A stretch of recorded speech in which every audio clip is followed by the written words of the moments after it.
وإذا مسكم الضر في البحر ضل من تدعون إلا إياه فلما نجاكم إلى البر أعرضتم وكان الإنسان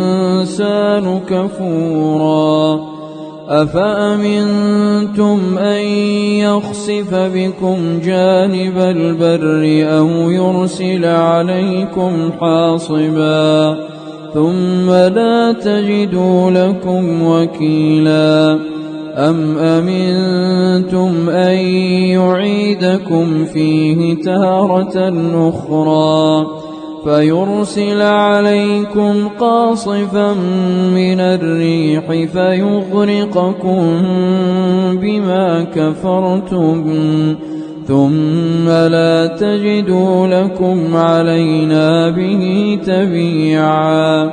ولقد كرمنا بني آدم وحملناهم في البر والبحر ورزقناهم من الطيبات وفضلناهم على كثير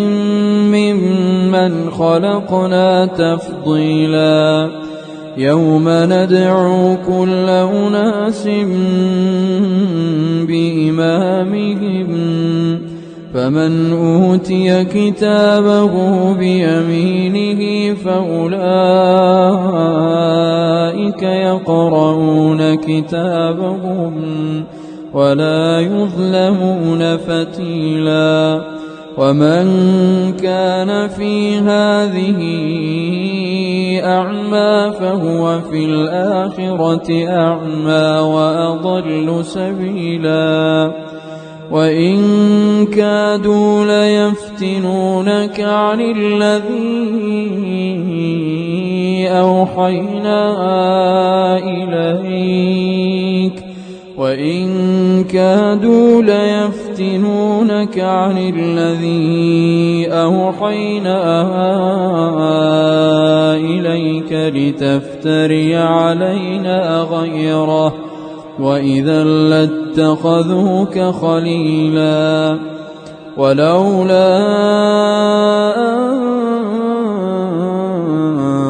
ثبتناك لقد كدت تركن إليهم شيئا قليلا